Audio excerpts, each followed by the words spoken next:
नमस्कार, स्वागत है आपका। मैं आपके साथ ममता तिवारी। आप देख रहे हैं अपना उत्तर प्रदेश का खास बुलेटिन। बात करते हैं उत्तर प्रदेश के मुख्यमंत्री योगी आदित्यनाथ ने लखनऊ विश्वविद्यालय के शताब्दी समारोह का शुभारंभ किया।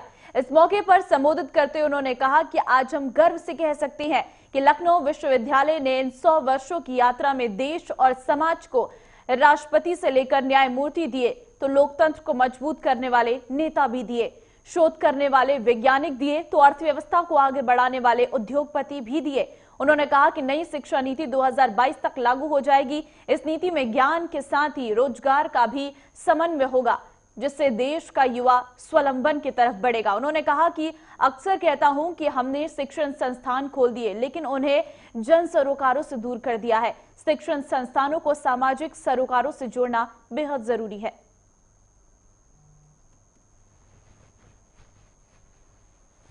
जैसा कि आपको सबको मालूम है कि 1920 में ये यूनिवर्सिटी एस्टेब्लिश हुई थी और अब 2020 में इसके 100 साल। 25 नवंबर को ये साइन हुआ था जब ये लॉ बना था और यूनिवर्सिटी हुई थी। तो 25 नवंबर हमारा ऑलवेज एवरी ईयर हम फाउंडेशन डे तो मनाते ही हैं, क्योंकि इस वर्ष स्पेशल ये है कि 100 साल पूरे हो रहे हैं, तो पूरा वीक लॉन्ग सेलिब्रेशन है ये। आज 19 तारीख को माननीय मुख्यमंत्री जी ने और उप मुख्यमंत्री जी ने इसका इनॉग्रेशन किया है पूरे वीक का यूनिवर्सिटी में। उसके बाद every day we have cultural programmes, literary programmes और स्पोर्ट्स फेस्टिवल है, साइंस फेस्टिवल है, ये सब प्रोग्राम हैं डे टाइम में। कई वॉक्स हैं, एवरी डे कुछ ना कुछ वॉक है, हेरिटेज वॉक है या अदरवाइज कोई भी कैंपस वॉक है। शाम के टाइम कल्चरल इवनिंग है एवरी डे। मेन 3 दिन का इवेंट है, उसमें चौथा दिन ये है कि 24 तारीख को हम लोग एलुमनाई मीट भी कर रहे हैं। उस दिन जितने भी एलुमनाई रिनाउंड हैं यूनिवर्सिटी के वो शामिल होंगे। 21 तारीख को इसी में कन्वोकेशन हो रहा है, ये यूनिवर्सिटी एनुअल कन्वोकेशन कराती है, वो भी है। उसमें महामहिम जी आएंगी मेडल एंड डिग्रीज देने के लिए। और 25 तारीख को इसका फाउंडेशन डे का फंक्शन है, जो ऑफलाइन तो मुख्यमंत्री उप मुख्यमंत्री वगैरह होंगे और prime minister Shri Narendra Modi ji virtual जुड़ेंगे 4:30 बजे करीब। और उसमें कई ऐसे इवेंट्स हैं जिसको वो इनॉग्रेट करेंगे। उसमें कॉइन है, स्टैम्प है इन मेमोरी ऑफ 100 ईयर्स, उन सब का वो विमोचन करेंगे। कॉफ़ी टेबल बुक है और भी चीज़ें हैं जो डिजिटल इंडिया से रिलेटेड हैं या आत्मनिर्भर बनने पे उनको रिलीज़ किया जाएगा। लखनऊ विश्वविद्यालय शताब्दी समारोह मना रहा है। यह समारोह 100 साल पूरे होने के उपलक्ष्य में है।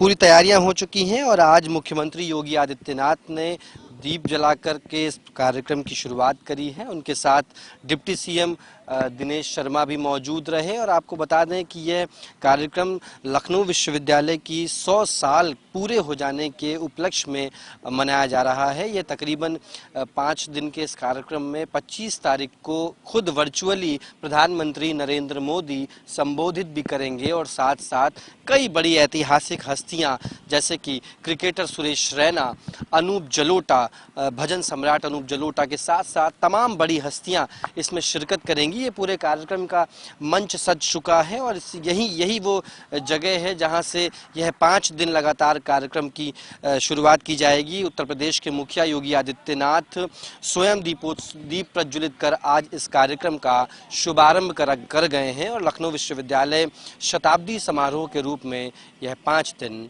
मनाएगा।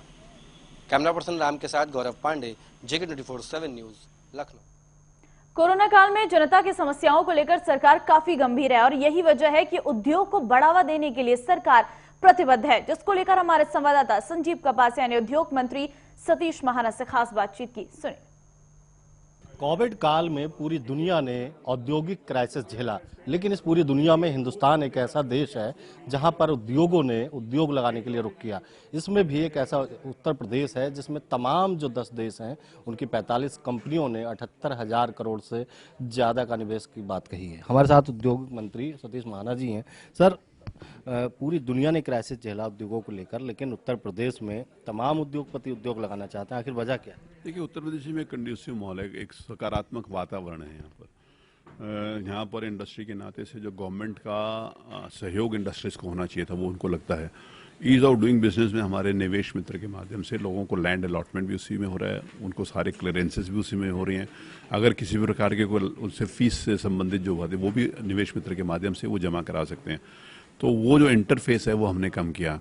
उत्तर प्रदेश में एक माहौल बनाया, उत्तर प्रदेश की जो वास्तविक एक पोटेंशियल है उसको पूरे देश और दुनिया के सामने रखा।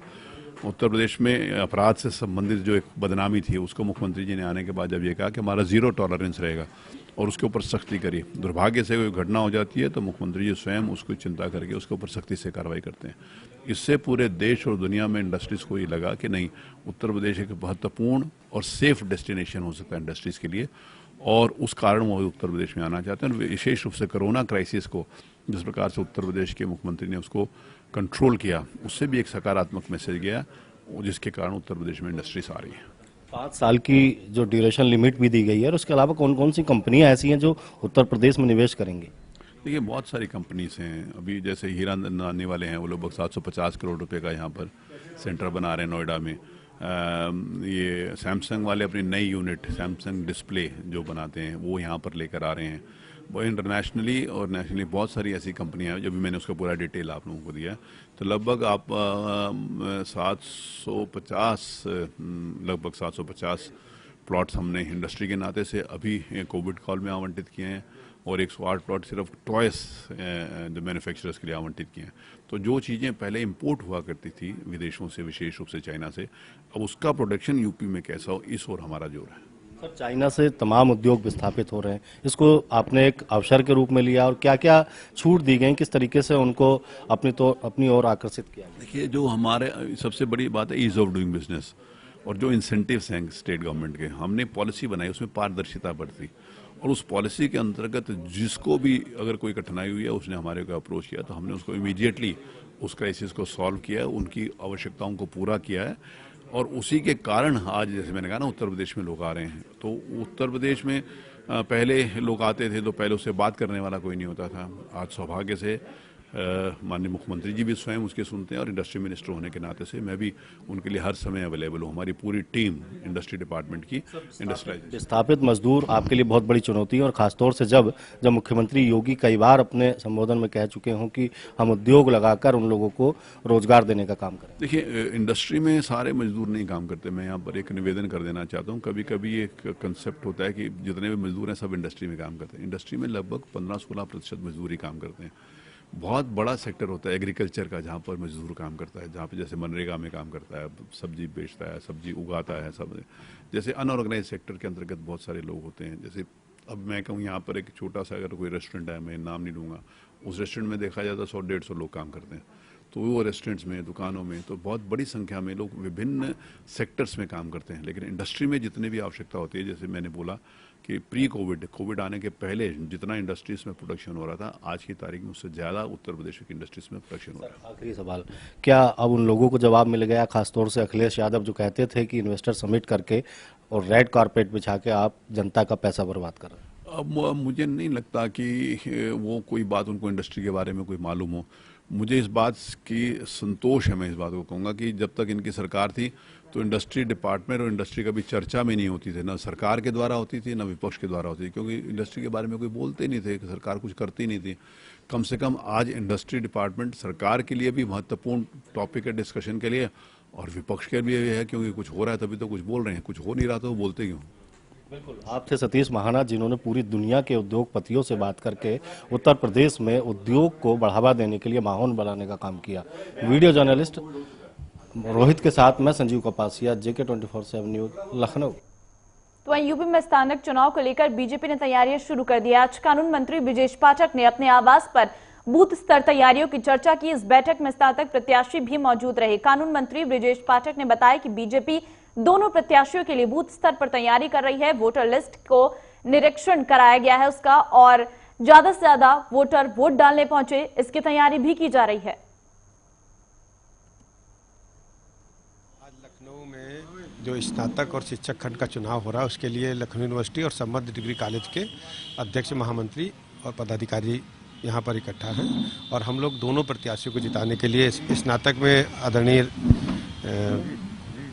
अवनीश सिंह जी को और शिक्षक में आदरणीय उमेश जी को जिताने के लिए हम लोग यहाँ इकट्ठा हैं। रणनीति बना रहे हैं कैसे अधिकतम पोलिंग हो और किस ढंग से चुनाव लड़ा जाए, इसके लिए बूथवार हम लोग छात्र नेताओं की ड्यूटी लगा रहे हैं। सर, एक सवाल है कि आप छात्र नेता से चुनावी दौर से आप गुजरे हैं, क्या रणनीति अपनाई जाएगी, किस तरीके से तैयारियां की गई हैं? कहाँ कहाँ अभी मतदाता बन पाए हैं उनको किस ढंग से घर से निकाल करके मतदान स्थल तक पहुँचाना है, इसलिए बूथवार उनकी जिम्मेदारी तय की जा रही है। तो वहीं राजधानी लखनऊ में रातों रात कमिश्नर बदल दिए गए। सुजीत पांडे को हटाकर आईपीएस ध्रुवकांत ठाकुर को लखनऊ का नया कमिश्नर बनाया गया है। ठाकुर अभी तक एटीएस के एडीजी थे। हमारे संवाददाता अली ने लखनऊ के नए पुलिस कमिश्नर से खास बातचीत की, सुनिए। 1994 बैच के आईपीएस अधिकारी डीके ठाकुर जी हैं, वो लखनऊ कमिश्नर बनाए जा चुके हैं। सर, आपको सबसे पहले जेके न्यूज चैनल परिवार की तरफ से बहुत बहुत बधाई। आप लखनऊ का चार्ज लिए हैं, किस तरीके से कार्रवाई करेंगे, क्योंकि लगातार शिकायतें मिलती रहती हैं कि पुलिस सही से काम नहीं करती? देखिए, जब पुलिस कमिश्नरेट यहाँ स्थापित हो चुका है और सरकार ने, माननीय मुख्यमंत्री ने हमें ज़्यादा पावर्स दिए हैं, ज़्यादा अधिकार दिए हैं, ज़्यादा संसाधन दिए हैं, तो हम कोशिश करेंगे ऐसी शिकायतें शून्य हो। सर, अभी बंथरा में जो शराब कांड हुआ था उसमें 6 लोगों की मौत हो गई, उसमें कार्रवाई भी की गई है, लेकिन अब आगे किस तरह की कार्रवाई होगी और क्या जांच? आगे कार्रवाई यही रहेगी, 2 कार्रवाई होगी। एक तो जो उस अपराध के पीछे मुख्य अपराधी हैं उनके विरुद्ध कार्रवाई हो और ऐसी कार्रवाई की जाए भविष्य में अन्य स्थानों पर ऐसी तरह घटना ना हो। सर, ज़्यादातर देखने को मिलता है कि आप पुलिस के पास जब पीड़ित पहुंचता है उन्हें न्याय नहीं मिलता, थाने से भगा दिया जाता है, लगातार ऐसी शिकायतें वायरल होती रहती हैं। आपको भविष्य में ऐसी शिकायतें या तो शून्य मिलेंगी या बहुत कम मिलेंगी। आपको संज्ञान में आए, सीधे मेरे संज्ञान में लाएं। सर, आपका जो मीडिया सेल है उससे भी जवाब जल्दी नहीं मिल पाता, क्या उसमें कोई बदलाव करेंगे? कोई मिल जाएगा, ना मिले समय से जवाब तो सीधे मुझे आप तंग कर लीजिएगा। तो बिल्कुल हमारे साथ लखनऊ के नए कमिश्नर डीके पांडे थे, जो इस समय सीधा संवाद करते हैं। उनका साफ तौर पर कहना है कि उन्होंने लखनऊ का चार्ज लिया है और अब अपराधियों पर लगाम लगाई जाएगी और जिनकी सुनवाई नहीं होती थी थानों पर, उन पर भी सुनवाई की जाएगी। वीडियो जर्नलिस्ट रियाज के साथ अली, जेके न्यूज चैनल लखनऊ। तो यूपी में ट्रैफिक महीने का आज 19वां दिन है। प्रदेश की राजधानी लखनऊ में 1 दर्जन से अधिक, आपको बता दें कि वीआईपी चौराहों पर ट्रैफिक व्यवस्था बदहाल हो चुकी है। कोई भी इसकी तरफ ध्यान नहीं दे रहा है और ना ही कोई नतीजा निकाल पा रहा है। दरअसल यातायात विभाग ने सिग्नल लाइटों का बिल नहीं जमा किया और इसकी वजह से बिजली विभाग ने लाइट काट दी है।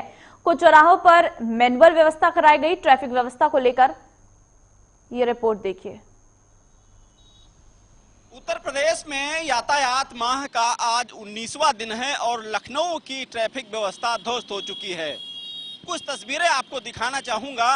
ये सामने आप देख सकते हैं, जो लाइटें लगी हैं वो नहीं जल रही हैं।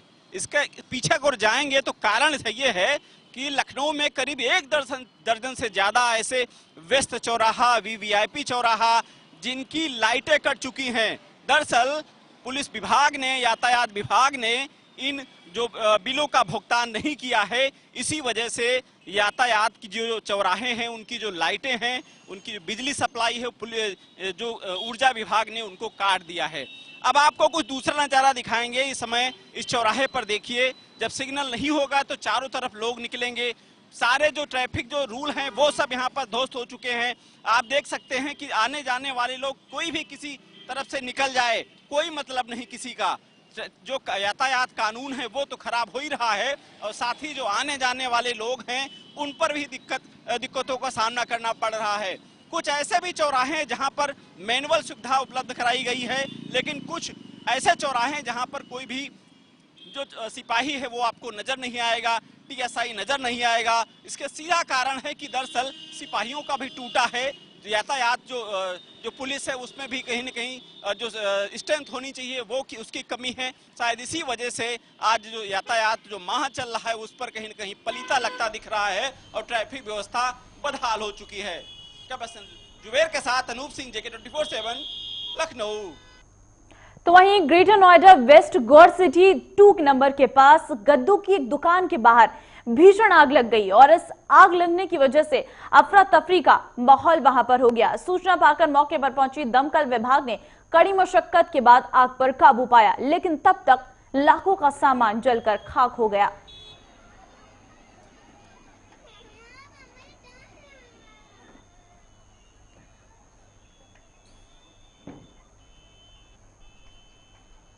यूनेस्को की ओर से हर साल 19 से 25 नवंबर के बीच विश्व धरोहर सप्ताह मनाया जाता है। भारतीय पुरातत्व संरक्षण विभाग की ओर से ताजमहल, लाल किला समेत सभी पर्यटन स्थलों में पर्यटकों के लिए निःशुल्क प्रवेश के इंतजाम किए गए हैं, लेकिन ताजमहल और लाल किले में कोरोना काल के नियम अभी लागू रहेंगे। गौरतलब है कि ताजमहल में एक दिन में 5000 पर्यटक और लाल किले में 2500 पर्यटक भी भ्रमण कर सकते हैं। आज ताज देखने पहुंचे कई पर्यटकों को फ्री प्रवेश की जानकारी नहीं थी। हमें पता लगी कि आज ही है कि इत्तेफाक से हम नोएडा जा रहे थे किसी फंक्शन में, तो थोड़ा जल्दी आ गए, तो ये हुआ कि ताजमहल देख लिया जाए। तो जैसे मैं गाड़ी पार्किंग में लाई तभी मैं पता लगा वर्ल्ड हेरिटेज डे है और उसके बारे में हम जागरूक नहीं थे, ये हमारी वो थी, लेकिन पता लगा तो अच्छा है कि बहुत फ्री भी है और हम लोग फैमिली हैं सब लोग और आए हम देखने काफ़ी सालों बाद। तो अच्छा मौका है कि इस हेरिटेज डे के उपलक्ष्य में हम लोग ये देखेंगे तो थोड़ा सा और अच्छा। यही कहना है सब लोगों से कि कोरोना के चलते हुए सब एक मेंटेन डिस्टेंस मेंटेन करें और मास्क कंपलसरी रखें। मैं मोस्टली यहाँ बहुत सारे लोगों को देख रही हूँ जो मास्क नहीं लगा रहे हैं और कोरोना मेनली वो क्या बोलते हैं सब पास से डिस्टेंस जितना कम रहेगा उतना कोरोना के चांसेस बढ़ेंगे। समाजवादी नेता और पूर्व कैबिनेट मंत्री अवधेश प्रसाद और पूर्व राज्य मंत्री पवन अयोध्या में पांडे गैंगरेप पीड़िता के गांव नारेगांव पहुंचे। उन्होंने पीड़िता के परिजनों के साथ बातचीत करने के बाद प्रदेश सरकार पर गंभीर आरोप लगाए। पूर्व राज्य मंत्री पवन पांडे ने कहा कि अन्याय की मांग को लेकर थाना महाराजगंज कई पीड़िता को महिला पुलिसकर्मियों ने बयान बदलवाने के लिए दबाव बनाया, जमकर मारपीट की गई। एक तरफ प्रदेश सरकार मिशन शक्ति चला रही है तो दूसरी तरफ प्रदेश में महिलाएं और बच्चियां सुरक्षित नहीं हैं। वहीं इस मामले पर एसपी ग्रामीण शैलेंद्र कुमार सिंह ने बताया कि मामले में अभियोग पंजीकृत होने के बाद दोनों अभियुक्त गिरफ्तार कर लिए गए हैं और दोनों महिला पुलिसकर्मियों को निलंबित कर दिया गया है। अयोध्या विधानसभा क्षेत्र के ग्राम सभा नारे में एक दलित परिवार की बच्ची के साथ, नाबालिग बच्ची के साथ 2 दिन पूर्व इन्हीं गांव के कुछ दरिंदों ने दुराचार किया और उसके बाद जब बच्ची पुलिस में एफआईआर कराने के लिए थाना महाराजगंज गई तो वहां पर महिला पुलिस ने उस बच्ची को मारा, पीटा और जो पीड़ित थी उसके साथ ही जुर्म अत्याचार किया। आप बताइए योगी आदित्यनाथ जी की सरकार में क्या हो रहा है? एक तरफ योगी आदित्यनाथ जी पखवाड़ा मना रहे हैं बेटी बचाओ बेटी पढ़ाओ का, बेटियों के सम्मान का, बड़ी बड़ी होर्डिंग लगवा रहे हैं बेटियों के सम्मान का, और दूसरी तरफ योगी आदित्यनाथ की पुलिस उस पीड़ित बच्ची को स्वयं पीट रही है। उससे कह रही जिसके साथ दुराचार हुआ जो पीड़ित है उससे बयान बदलने का दबाव डलवा रही है। कहां जा रहा है प्रदेश? क्या है कानून व्यवस्था? कानून व्यवस्था की धज्जियां उड़ रही पूरे प्रदेश में, जंगल राज कायम है, बहन बेटियां सुरक्षित नहीं है। बेटी बचाओ बेटी पढ़ाओ का नारा देने वाली सरकार में बहन बेटियों के साथ रोज जुर्म अत्याचार हो रहा है। थाना महाराजगंज जनपद अयोध्या के अंतर्गत नारे गांव में दिनांक 16 नवंबर 2020 को एक दुष्कर्म की घटना के परिप्रेक्ष्य में तहरीर मिलते ही तत्काल अभियोग पंजीकृत करते हुए नामजद 2 अभियुक्तों को गिरफ्तार करके जेल भेज दिया गया था और पीड़िता का चिकित्सीय परीक्षण और 164 सीआरपीसी में कलमबंद बयान यह भी शीघ्रता से अंकित करा दिया गया था। इसी क्रम में यह तथ्य प्रकाश में आया कि पीड़िता के साथ थाना महाराजगंज की 2 महिला आरक्षी नीतू और शिखा के द्वारा दुर्व्यवहार किया गया है। इस प्रकरण की जानकारी मिलते ही तत्काल इन दोनों महिला आरक्षियों को वहां से हटाते हुए उनको निलंबित कर दिया गया है और इस प्रकरण की जांच राजपत्रित। बागपत जनपद में निजी हॉस्पिटल में काम करने वाली नर्स ने अपनी सहकर्मी पर शादी का झांसा देकर हवस का शिकार बनाने का आरोप लगाया है। ये मामला बड़ौद शहर का है, जहां एक निजी अस्पताल में एक स्वास्थ्यकर्मी ने नर्स को अपने प्रेम जाल में फंसाया और फिर शादी का वादा कर जबरदस्ती शारीरिक संबंध बनाए।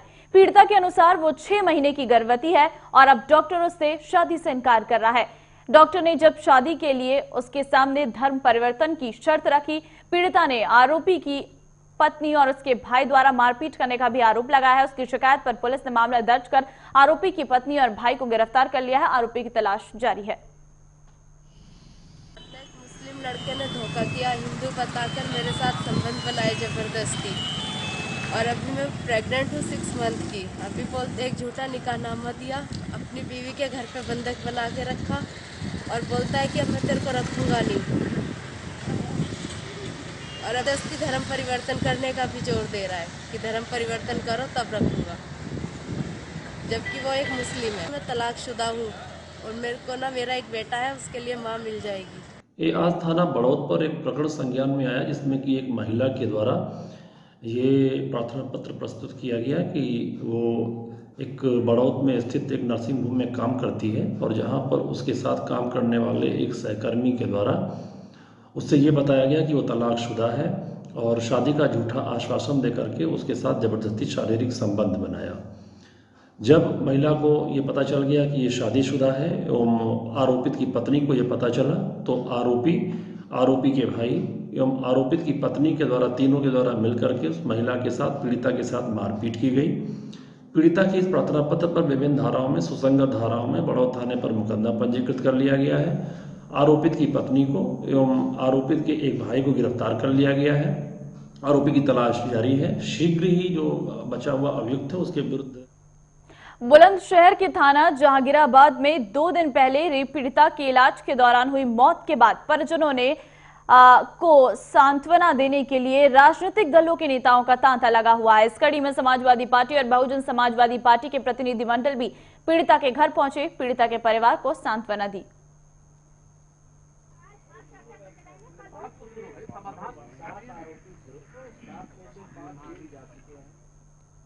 बदायूं में मजदूरी करने गए युवक की संदिग्ध अवस्था में हुई मौत से गांव में सनसनी फैल गई। मौके पर पहुंची पुलिस ने शव का पंचनामा कर मामले की तहकीकात शुरू कर दी है। मृतक की पहचान भी हो चुकी है।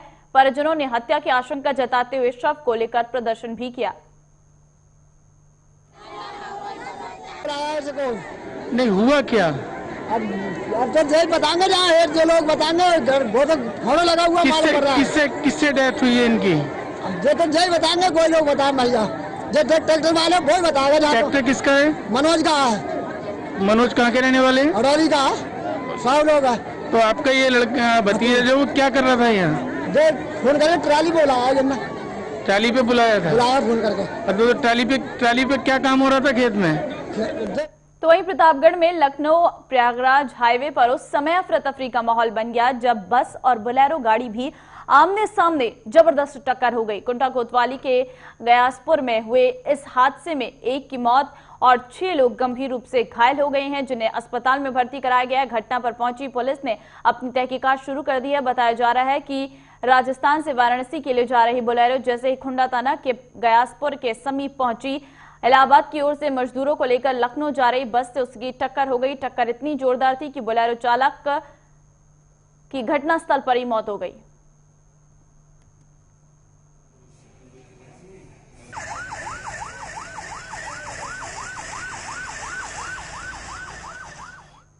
प्रगतिशील समाजवादी पार्टी लोहिया के राष्ट्रीय अध्यक्ष शिवपाल सिंह द्वारा दीपक यादव को युवा जन सभा औरैया का जिलाध्यक्ष नियुक्त किया गया। दीपक यादव ने कहा कि उन्हें जो जिम्मेदारी सौंपी गई है वो उसे पूरी ईमानदारी के साथ निभाएंगे और पार्टी को औरैया में मजबूत बनाने का काम करेंगे।